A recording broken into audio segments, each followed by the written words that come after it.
সকলেই খুব ভালো রয়েছো। তো তোমরা যারা ডাব্লিউবিপি এবং কেপি অর্থাৎ তোমরা যারা পুলিশের এক্সামকে ক্র্যাক করবে বলে ভাবছো বা পুলিশের এক্সাম তোমাদের যদি স্বপ্ন হয়ে থাকে তাহলে তোমাদের জন্য এই ভিডিওটি, ঠিক আছে? তোমাদের এই ভিডিওটি খুবই গুরুত্বপূর্ণ হতে চলেছে। আমি তোমাদের আজকে বিগত বছরে কোন চ্যাপ্টার থেকে কতগুলো প্রশ্ন এসেছিল সেটা নিয়ে আলোচনা করব। সেখান থেকে তোমরা ধারণা করতে পারবে যে তোমাদের কোন চ্যাপ্টারগুলো খুব গুরুত্বপূর্ণ, কোনগুলো খুব বেশি করতে হবে, কোনগুলো বেশি প্র্যাকটিস করতে হবে। তো আজকে আমি যেটা নিয়ে আলোচনা করব সেটা হচ্ছে গিয়ে রিজনিং, ঠিক আছে? রিজনিং নিয়ে আলোচনা করব। নেক্সট আমি তোমাদের ম্যাথেও তোমাদের কোন চ্যাপ্টার গুরুত্বপূর্ণ সেগুলো বলে দেব। এবং শুধুমাত্র বলে দেব এই নয়, তোমাদের আমি আমি এইটুকু বলে দিই যে 2024 পুরো আপডেটেড।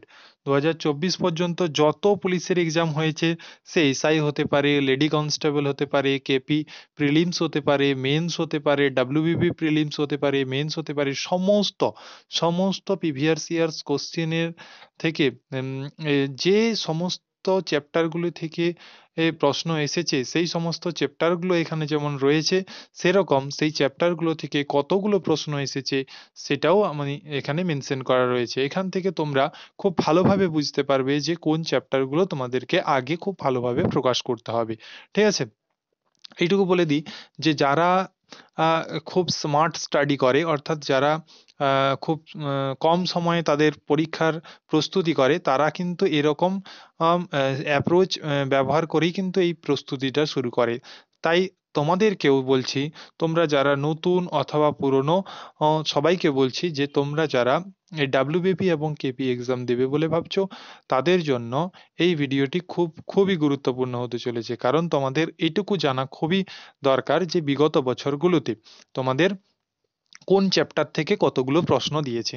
এখানে দেখো, তোমরা দেখতে পাচ্ছ, দেখো চ্যাপ্টার নেম, এখানে চ্যাপ্টার নেম দেওয়া আছে। দেখো ফার্স্ট চ্যাপ্টার, দেখো যেটা করেছি আমি সিরিজ। এই সিরিজ থেকে বিগত বছরে 59টি প্রশ্ন এসেছে। ভাবতে পেরেছো সিরিজ চ্যাপ্টার কতটা গুরুত্বপূর্ণ? 59টি প্রশ্ন এখান থেকে এসেছে বিগত বছরে। উম, তাহলে এই যে বিগত বছরে 59টি প্রশ্ন এসেছে, এখানে তোমরা এই চ্যাপ্টারটি খুব গুরুত্বপূর্ণ, এই চ্যাপ্টারটি থেকে তোমাদেরকে প্র্যাকটিস করতে হবে, ঠিক আছে? এরপরে দেখো ক্লাসিফিকেশন, ক্লাসিফিকেশন থেকে 17টি প্রশ্ন এসেছে, 17টি প্রশ্ন। তাহলে এটাও একটা গুরুত্বপূর্ণ রয়েছে, 17টিও কম নয়। তারপরে দেখো অ্যানালজি, অ্যানালজি থেকে তোমাদের 18টি প্রশ্ন রয়েছে, অ্যানালজি থেকে তোমাদের 18টি প্রশ্ন এসেছে। নেক্সট দেখো কডিং ডিকোডিং, কডিং ডিকোডিং থেকে দেখেছো 51খানা প্রশ্ন এসেছে। তাহলে এটাও তোমাদের জন্য খুব গুরুত্বপূর্ণ হতে চলেছে, এইখান থেকে তোমাদের প্র্যাকটিস অবশ্যই অবশ্যই করতে হবে। নেক্সট দেখো মিসিং নাম্বার, এই মিসিং নাম্বার থেকে কত এসেছে? 33খানা প্রশ্ন এসেছে। তারপরে দেখো ডিরেকশন টেস্ট, এই ডিরেকশন টেস্ট থেকে কত এসেছে? 15টা প্রশ্ন সংখ্যা, 15টা। দেখো ব্লাড রিলেশন 25টা, এখান থেকে মাস্ট করতে হবে, মাস্ট। ওকে, তো প্রত্যেকটা চ্যাপ্টার থেকে তোমরা অবশ্যই অবশ্যই বুঝতে পারছো কোনগুলো খুব খুব গুরুত্বপূর্ণ। তারপরে দেখো র্যাঙ্কিং অর অর্ডার ডিটারমিনেশন, সেটা কি হবে? সেটা দেখো 19টা প্রশ্ন এসেছে, এখান থেকে তোমাদের কত? 19খানা প্রশ্ন এসেছে। এরপরে দেখো সিটিং অ্যারেঞ্জমেন্ট, সিটিং অ্যারেঞ্জমেন্ট থেকে 14খানা প্রশ্ন এসেছে। এরপরে ম্যাথামেটিক্যাল অপারেশন থেকে দেখো 22খানা, মোস্ট ইম্পর্টেন্ট 22খানা প্রশ্ন এসেছে তোমাদের। ক্লক এবং ক্যালেন্ডার থেকে দেখো 11টি প্রশ্ন এসেছে। এরপরে দেখো স্টেটমেন্ট আর কনক্লুশন কতগুলো এসেছে? 14টা, এখান থেকে তোমাদের 14খানা প্রশ্ন এসেছে। এরপরে দেখো problem based in letter and number, এখান থেকে তোমাদের যেটা এসেছে সেটা হচ্ছে গিয়ে 26খানা, এখান থেকে তোমাদের এসছে যে 26খানা প্রশ্ন এসেছে। এরপরে দেখো কাউন্টিং ফিগার, কাউন্টিং ফিগার কত? কাউন্টিং ফিগার এখান থেকে তোমাদের 13খানা প্রশ্ন এসেছে। এরপরে দেখো কমপ্লিট এবং ইনকমপ্লিট ফিগার, কমপ্লিট এবং ইনকমপ্লিট ফিগার সেটা কত এসেছে? সেটা এসেছে 3খানা প্রশ্ন। নেক্সট দেখো তোমাদের ডাইস, অর্থাৎ লুডুর ছক্কা, এই ডাইস থেকে তোমাদের এসেছে 4খানা প্রশ্ন। এরপরে দেখো মিরর ইমেজ, ওয়াটার ইমেজ, যেটা নন ভার্বালের পার্ট, সেটা থেকে দেখো 6টি প্রশ্ন এসেছে। পেপার কাটিং এর ফোল্ডিং, এখান থেকে একটি প্রশ্ন এসেছে। তবে এইটা থেকে একটি এসেছে মানে যে পরবর্তীতে আসবে না এরকম কিন্তু কোনো কথা নেই, তাহলে এটাও আমাদেরকে পড়তে হবে, ঠিক আছে। এরপরে দেখো নন ভার্বাল সিরিজ, সিরিজ থেকে এসেছে 8টি। এরপরে দেখো ভেন ডায়াগ্রাম থেকে এসেছে 21টি। তাহলে ভেন ডায়াগ্রামও আমাদের জন্য খুব খুব গুরুত্বপূর্ণ হতে চলেছে, ঠিক আছে। তাহলে এই যে জিনিসগুলো তোমরা কিভাবে পাবে, ঠিক আছে, এই জিনিসগুলো তোমরা কিভাবে করতে পারবে, কিভাবে করবে, সেটা নিয়ে আমি তোমাদের একটু কথা বলি, ঠিক আছে। দেখো, তোমরা যদি চাও আমি তোমাদেরকে এই প্রত্যেকটা প্রত্যেকটা তোমাদেরকে আমি এই প্রত্যেকটা 20টি চ্যাপ্টার আমি তোমাদেরকে একটা একটা ভিডিওতে এক একটি চ্যাপ্টার এবং যে নাম্বার অফ কোশ্চেন লেখা রয়েছে সেগুলো তোমাদের সমস্ত পিওয়াইকিউ একসঙ্গে একটি ভিডিওতে, অর্থাৎ ওয়ান শট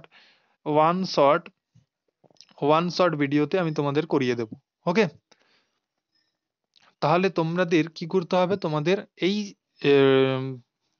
ভিডিওর কমেন্ট সেকশনে তোমাদেরকে কমেন্ট করে জানাতে হবে তোমরা কি চাইছো যে এই 20টি চ্যাপ্টার তোমাদের আমি একটা একটা চ্যাপ্টার এক একটা ভিডিওতে কমপ্লিট করিয়ে দিই। তাহলে অবশ্যই আমাকে কমেন্টে জানিও।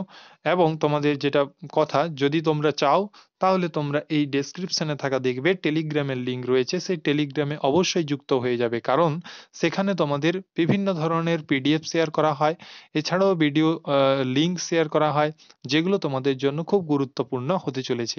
এরপরে আরেকটা জিনিস দেখতে পাবে, যেটা রয়েছে দেখবে হোয়াটসঅ্যাপ চ্যানেল। এই হোয়াটসঅ্যাপ চ্যানেলে কি হয়, হোয়াটসঅ্যাপ চ্যানেলে তোমরা প্রতিদিন কারেন্ট অ্যাফেয়ার্স পেয়ে যাবে।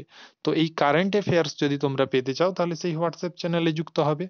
দেন তোমরা আরেকটা জিনিস দেখতে পাবে, যেটা হচ্ছে একটা এমনি হোয়াটসঅ্যাপ গ্রুপ রয়েছে। সেই হোয়াটসঅ্যাপ গ্রুপের মাধ্যমে তোমরা যুক্ত হতে পারো। সেখানে সেখানে আমি বিভিন্ন ধরনের আপডেটেড বই, অর্থাৎ নতুন যে প্রকাশ বই হয় সেগুলোর পিডিএফ তোমরা ফ্রি অফ কস্ট সেখানে তোমরা পেয়ে যাবে, ঠিক আছে। সেখানে পুরো ফ্রি অফ কস্ট পেয়ে যাবে। এবং এবং তোমরা যদি এইগুলোর 20টি ভিডিও চাও ওয়ান শট, তাহলে অবশ্যই আমাকে কমেন্টে জানিও। এবং এগুলো করানোর সঙ্গে সঙ্গে পিডিএফ আমি সেই হোয়াটসঅ্যাপ গ্রুপে দিয়ে দেবো, অবশ্যই হোয়াটসঅ্যাপ গ্রুপে জয়েন হয়ে থেকো। ওকে, ঠিক আছে।